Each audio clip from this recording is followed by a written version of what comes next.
बात करेंगे पाकिस्तान की मईशत की, पाकिस्तान की इकॉनमी और इसमें पोटेंशियल कितना है। 225 मिलियन की पॉपुलेशन, दुनिया का जो टॉप 5 और 10 कंट्रीज़ आते हैं उसमें पाकिस्तान जो है शामिल है।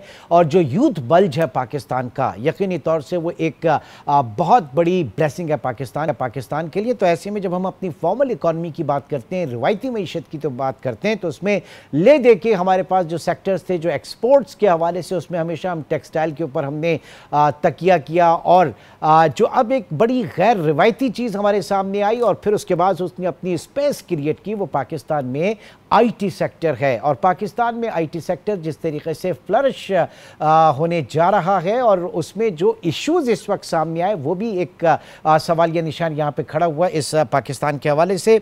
जो फॉरेन इन्वेस्टर्स हैं वो पाकिस्तान में कितना पोटेंशियल देख रहे हैं, चाहे वो स्टार्ट से हो। खुद पाकिस्तान की अगर बात करें, हमारी मईशत की दस्तावेजी के हवाले से अगर बात करें, फाइनेंशियल इंक्लूजन के हवाले से बात करें, डिजिटलाइजेशन ऑफ इकोनॉमी की बात करें या डिजिटाइजेशन ऑफ इकोनॉमी की बात करें, तो उसमें आईटी सेक्टर कितना कलीदी किरदार अदा करता है।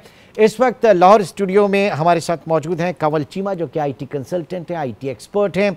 आप फाउंडर एंड सीईओ हैं माई इम्पैक्ट मीटर की, और इसके साथ साथ आप प्रेसिडेंट हैं overseas Pakistani entrepreneurs Lahore chapter के। बहुत बहुत शुक्रिया कंवल आपके वक्त का। सबसे पहले तो जानना चाहूँगा कि पाकिस्तान में जो आईटी सेक्टर है पाकिस्तान का, उसमें कितना बड़ा पोटेंशियल आप देख रहे हैं?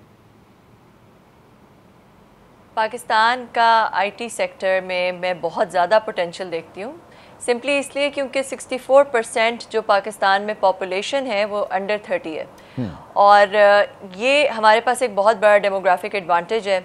इसमें से सिर्फ 12% जो है वो यूनिवर्सिटी की एक्सेस होती है उनको, बाकियों को यूनिवर्सिटी की एक्सेस ही नहीं होती।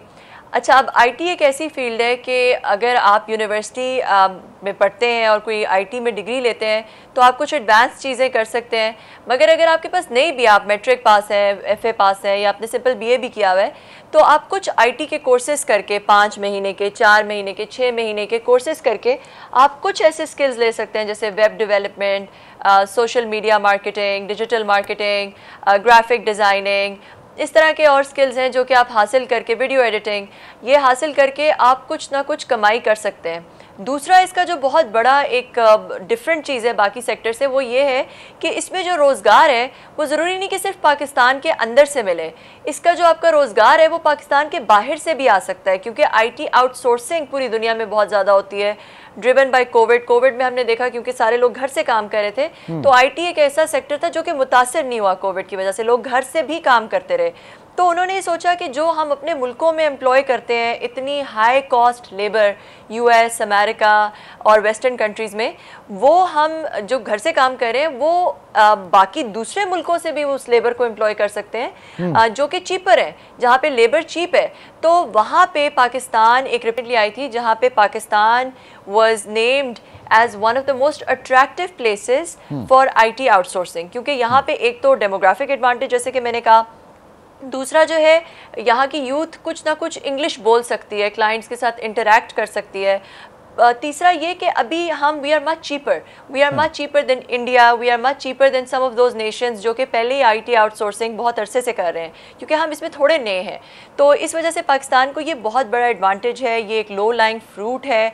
गवर्नमेंट के ऊपर प्रेशर कम होता है, उन्हें सारी जॉब्स पाकिस्तान के अंदर से नहीं प्रोड्यूस करनी होती, पाकिस्तान के बाहर से बहुत सारी जॉब्स आ जाती हैं। ठीक है, तो ये जितनी भी अट्रैक्शन है, ये जितने भी आप समझ लें कि पाकिस्तान सेंटर बन सकता है, एक हब बन सकता है, लेकिन आजकल के जो हालात हैं, जो मामलात हैं, जो इंटरनेट स्लो डाउन है, जो इंटरनेट कनेक्टिविटी के हवाले से इश्यूज़ हैं, वो कितने सिवियर हो रहे हैं? और फिर ज़ाहिर है कि आगे एक रोड मैप क्या है जो स्टेक होल्डर्स हैं उनके हवाले से भी, क्योंकि ये जितनी भी चीज़ें आपने डिस्कस की, ये सब हॉल्ट होती हुई नज़र आ रही हैं इस वक्त।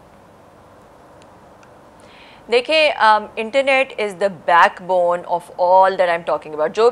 जो मैं आपसे बात कर रही हूँ कि ये आईटी में पोटेंशियल है, बाहर से आउटसोर्सिंग हो सकती है, ये सबका इन्हिसार, फाउंडेशन इंटरनेट के ऊपर है। ठीक है, तो अगर इंटरनेट में कोई मसला आता है या इंटरनेट की प्रेडिक्टेबिलिटी नहीं होती, जो मुश्किल से क्लाइंट्स जमा किए हुए हैं पाकिस्तानी यूथ ने अपने पूरी दुनिया में, उनको डिलीवर नहीं कर सकते, अपनी कमिटमेंट्स पे पूरा नहीं उतर सकते, तो वो क्लाइंट्स जो है वो लूज़ हो जाएंगे। और क्लाइंट को विन करना एक बहुत मुश्किल चीज़ होती है। लोगों के घरों में चूल्हे बंद हो जाएंगे। देखिए आप इंटरनेट जो है वो it's not a nice to have any more, it's not something कि आप कहें कि जी ये तो एक एंटरटेनमेंट के लिए है या कुछ और। अब ये लोगों की, इसकी वजह से लोगों के चूल्हे जलते हैं, ये लोगों का एक जरिया मुआश है। तो इसमें कोई भी बंदिश आए वो पाकिस्तान की इकोनॉमी के लिए बहुत मसला है। फिर ये कि जो भी अच्छे अच्छे इकदाम हो रहे हैं, बहुत सारे, हमने इतने बच्चों को स्किल किया, अब प्राइवेट कंपनीज ने, हमने अपनी कैपेसिटी में किया, माई इम्पैक्ट मीटर में जो पंजाब हुकूमत है, जो फेडरल हुकूमत है, उनके इतने अच्छे अच्छे प्रोग्राम्स हैं जहाँ पे उन्होंने एक बहुत लार्ज तादाद में नौजवानों को ट्रेन किया, आईटी स्किल्स के ऊपर ट्रेन, और फिर इसलिए जो है वो हमारी फ्रीलांसिंग इनकम आहिस्ता आहिस्ता से इंक्रीज़ हुई। तो ये सारे जो चीज़ें हैं, इनको ये बैकफुट पे थोड़ी सी चली जाएंगी, ये इन्वेस्टमेंट थोड़ी सी ज़ाया हो जाएगी अगर हम इंटरनेट। जाहिर है कि ये इश्यूज तो हम फेस कर रहे हैं और ये जो है वो सही भी हो जाएगा, ठीक भी हो जाएगा, जो भी इसमें गवर्नमेंट का जो वर्जन आ रहा है। लेकिन बात सारी ये है कि एक ऐसे वक्त में कि जब बांग्लादेश की सूरत हाल आपके सामने है, वहाँ पे इंटरनेट कनेक्टिविटी जो है वो बैंड थी पूरा ये तमाम अरसा। कोविड के दिनों में आपने देखा है जो हमारी ट्रेडिशनल टेक्सटाइल एक्सपोर्ट्स हैं वो पाकिस्तान को बड़े ऑर्डर्स मिले थे जो बांग्लादेश के, तो इस वक्त भी एक अच्छी अपॉर्चुनिटी क्रिएट हो सकती थी। इस वक्त जो बांग्लादेश वाला है उसको हम एक कैपिटलाइज कर सकते थे, हमने ये मौका ज़ाया किया। बांग्लादेश ने अपनी आईटी एक्सपोर्ट इनकम बहुत ड्रास्टिकली इंक्रीज़ की कुछ सालों के अंदर, 6 सालों के अंदर, 7 सालों के अंदर। उनकी आईटी इनकम एक छोटे से $30 बिलियन क्रॉस किया, क्योंकि उन्होंने आईटी एक्सपोर्ट्स पे बहुत ज़्यादा फोकस डाला। उन्होंने इसको एक नेशनल सिक्योरिटी लेवल दिया। जो वहाँ की एक्स प्राइम मिनिस्टर, उन्होंने अपने पास जो है वो उसको एक प्रायोरिटी बना के उसको ख़ुद उस पर बहुत ज़्यादा तवज्जो देनी शुरू की, तो इसलिए वो उनकी आईटी एक्सपोर्ट इनकम बहुत बढ़ गई। मगर रिसेंटली हमने देखा कि जो भी बांग्लादेश में इश्यूज़ आए जिसकी वजह से इंटरनेट की बंदिश आई, तो इस पर उनको ज़रूर इसका नुकसान हुआ होगा और हमें इसका फ़ायदा उठाना चाहिए था। और आई थिंक कि इसका कोई फ़ायदा पाकिस्तान को हुआ भी होगा। अभी मैंने नंबर्स नहीं देखे, मगर जब ये पिछले दिनों जब ये चीज़ें चल रही थी तो आई एम श्योर कि बहुत सारी जॉब्स वहाँ से इधर आई होंगी। ठीक है, अच्छा, अब जाहिर है कि ये तो हम इस मौके की बात कर रहे हैं, लेकिन इन पर्टिकुलर अगर मैं बात करूं पाकिस्तान की इकॉनमी, तो पाकिस्तान का सबसे बड़ा मसला, मैं नहीं समझता कि पाकिस्तान में गुर्बत बहुत बड़ा मसला है। पाकिस्तान का सबसे बड़ा मसला जो है वो उसकी अनडॉक्यूमेंटेड इकॉनमी है। तो मईशत को दस्तावेजी सूरत में ढालने के लिए जो जिद्दत पसंदी है इंफॉर्मेशन टेक्नोलॉजी के ज़रिए, आईटी सेक्टर के ज़रिए, इसमें पाकिस्तान कितना आगे बढ़ा। अब दुनिया का मेरे ख्याल से जो टॉप सेकंड इजी पैसा की अगर बात करें तो वो इस वक्त जो प्लेटफॉर्म है दुनिया का सेकंड लार्जेस्ट बिगेस्ट प्लेटफॉर्म है, वो एग्जिस्ट करता है पाकिस्तान में। इस तरह बहुत सारे स्टार्टअप्स हैं, तो उनमें स्टार्टअप्स नए आए भी और उसके बाद वो जो है वो चले भी और नहीं भी चले। तो ज़रा इसके ऊपर थोड़ी सी रोशनी डालिएगा, स्टार्टअप्स जो हैं उनका पाकिस्तान में मुस्तकबिल।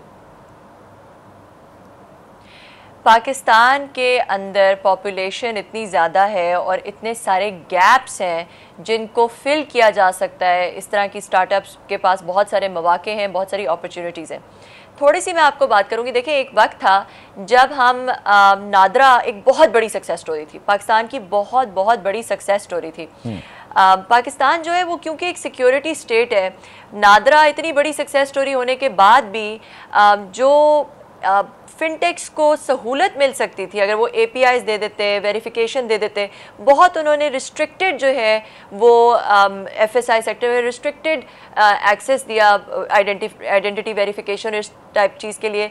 जबकि हमारे हमसाए मुल्क ने, जब उनका हमारे बाद ये सिस्टम शुरू हुआ और उन्होंने बहुत सारे एपीआईज दे दिए वेरिफिकेशन के लिए, आइडेंटिटी के, जिसके इर्द गिर्द एक बहुत बड़ा इकोसिस्टम बना, जिसके अंदर बहुत बड़ा फिनटेक का इकोसिस्टम बना। और वहाँ पे जो अब रिक्शे भी हैं और रिक्शे वाला, चार्ट वाला, हर तरफ जो है वो पेमेंट, डिजिटल पेमेंट होती है। पाकिस्तान में अनफॉर्चुनेटली इस तरह से वो नहीं बन सका। मेरी अपनी भी एक स्टार्टअप है और मैं ये जानती हूँ कि पाकिस्तान में इस तरह की थोड़े मसले हैं। दूसरा जो इशू है वो ये है कि जो हमारी पॉलिसीज़ हैं उनमें हमें कंसिस्टेंसी चाहिए, प्रेडिक्टेबिलिटी चाहिए। जब इन्वेस्टर पाकिस्तान में इन्वेस्ट करने लगता है तो उसके थोड़े से जिटरी फीट हो जाते हैं, सिर्फ इसलिए क्योंकि उसको पता नहीं है कि पॉलिसी कितनी जल्दी जो है वो चेंज हो जाएगी। तीसरा ये कि जब इन्वेस्टर, एक तो पाकिस्तान में पैसा लाना है ही मुश्किल, मगर अगर पैसा आ भी जाए तो वो फॉरेन रुपीस में बदल जाता है, और रुपीस क्योंकि वॉलेटाइल रहा है, हमारी इकोनॉमी वॉलेटाइल रही है, इकोनॉमिक इंस्टेबिलिटी रही है। अभी काफ़ी बेहतर हो गया है, हमारा जो रुपी का सिस्टम है बेहतर हो गया, मगर पिछले 3-4 सालों में उसकी वैल्यू वो इतना डिवैल्यू हुआ है कि इन्वेस्टर्स के बहुत ज़्यादा एक कंसर्न हो गया था कि भाई जब पाकिस्तान में पैसा जाएगा और वो रुपीज़ में बदलेगा तो उसकी वैल्यू बहुत कम अरसे में एकदम से वैसे ही गिर जाएगी।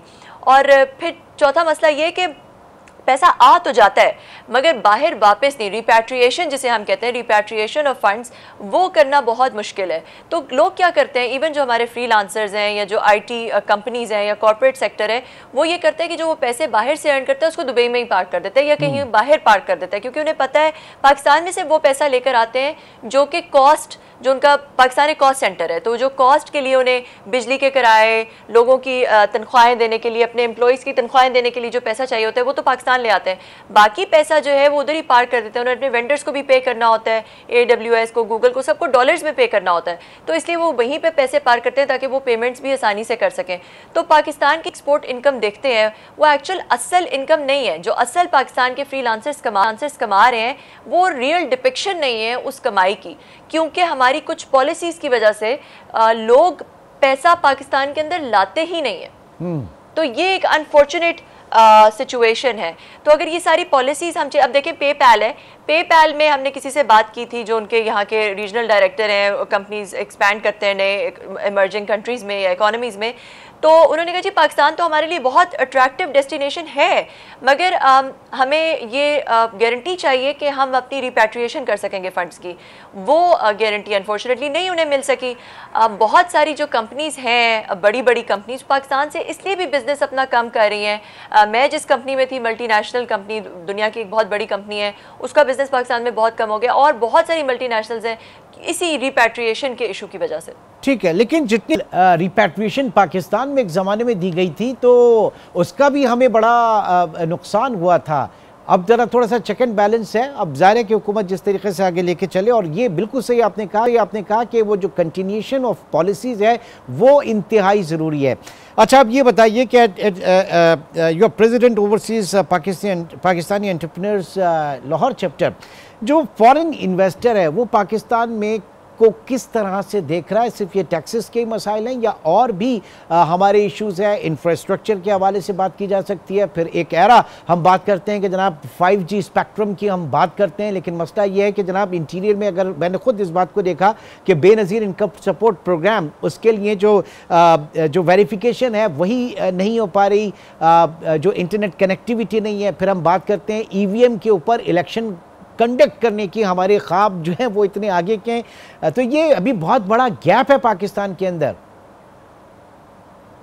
आप बिल्कुल सही कह रहे हैं, पाकिस्तान के अंदर अपॉर्चुनिटी बहुत ज़्यादा है, इन्वेस्टर को नज़र आता है कि अपॉर्चुनिटी बहुत ज़्यादा है, मार्केट ग्रीन फील्ड है, गैप्स बहुत ज़्यादा हैं, पॉपुलेशन बहुत ज़्यादा है, पॉपुलेशन डेंसिटी बहुत क्लोज है। तो अगर जैसे ई-कॉमर्स, लॉजिस्टिक्स का कोई बिजनेस आता है, उसके पास एक क्लोज्ड एरिया है जहाँ पे वो एक लार्ज पॉपुलेशन को सर्व कर सकता है। ये सारी चीज़ें पॉजिटिव्स हैं, अपॉर्चुनिटीज़ हैं। मगर फिर यही वाली बात है कि जब किसी भी मुल्क में इकोनॉमिक इंस्टेबिलिटी होती है, पॉलिटिकल इंस्टेबिलिटी होती है, तो इन्वेस्टर बहुत जिटरी हो जाता है।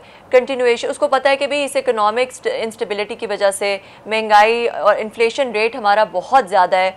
अब देखिए, मैं आपको एक सिंपल सी बात बताती हूँ। अगर आपका बैंकों में इंटरेस्ट जो है उसका रेट 26%, 25% है, तो आप बैंक में पैसे रखेंगे, आपको 20%, 25% मिल जाएगा। तो आप क्यों जाके इंडस्ट्री लगाएंगे, आप क्यों जाके इन्वेस्ट करेंगे? क्योंकि उसमें तो रिस्क है। ये तो आपको रिस्क फ्री इतना रिटर्न मिल रहा है।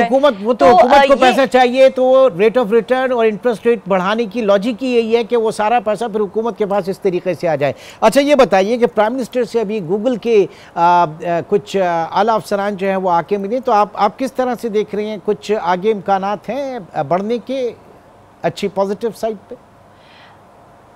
देखें, इस तरह की बड़ी कंपनीज़, गूगल जो कि एक दुनिया की बड़ी तरीन कंपनी है, अगर वो कुछ इन्वेस्टमेंट पाकिस्तान लेकर आती है और हुकूमती सतह पे उनको कोई ना कोई गारंटीज़ मिल जाती हैं कि उनकी इन्वेस्टमेंट सेफ़ होगी या वो उनको कोई प्रॉपर एक प्रिडिक्टेबिलिटी मिलेगी, तो ये बड़ा खुश आइंद मतलब प्रोवाइडेड कि हुकूमत की जो गारंटीज हैं वो पाकिस्तान के फेवर की हो, वन साइडेड ना हो। आईपीपीस को हम भुगत रहे हैं अभी तक हुकूमती गारंटीज के ऊपर। जी जी, ये बहुत एक आपने अहम पॉइंट रेस किया, बहुत अहम पॉइंट रेस किया आपने, कि हम इस तरह से निगोशिएट करें कि सिर्फ ये नहीं कि हमारे एक रेड बैज हो या हमारे ऊपर एक टिक हो कि हम गूगल को ले आए। ये ना हो कि गूगल को हम लेकर आएँ और पाकिस्तान में उसके अपने जो टर्म्स हैं वहाँ पे कोई कुछ कॉम्प्रोमाइज़ करें। तो it should be a win win situation for both the company and Pakistan, तो फिर ही फ़ायदा है, वरना तो फ़ायदा ही नहीं है। ठीक है जी, बहुत बहुत शुक्रिया। कंवल चीमा इस वक्त हमारे साथ मौजूद थी और मौजूदा सूरत हाल पे Pakistan IT industry, IT sector के हवाले से जो कंटिन्यूशन ऑफ पॉलिसीज़ है वो इंतहाई ज़रूरी है। बाकी ये जो फेज़ है इस वक्त इंटरनेट कनेक्टिविटी का स्लो डाउन है, ये इंशाल्लाह आहिस्ता ये जो है वो मामला हल हो जाएगा, लेकिन हमें लॉन्ग टर्म पे सोचना है और लॉन्ग टर्म पे अपनी एक हिकमत अमली बनानी है।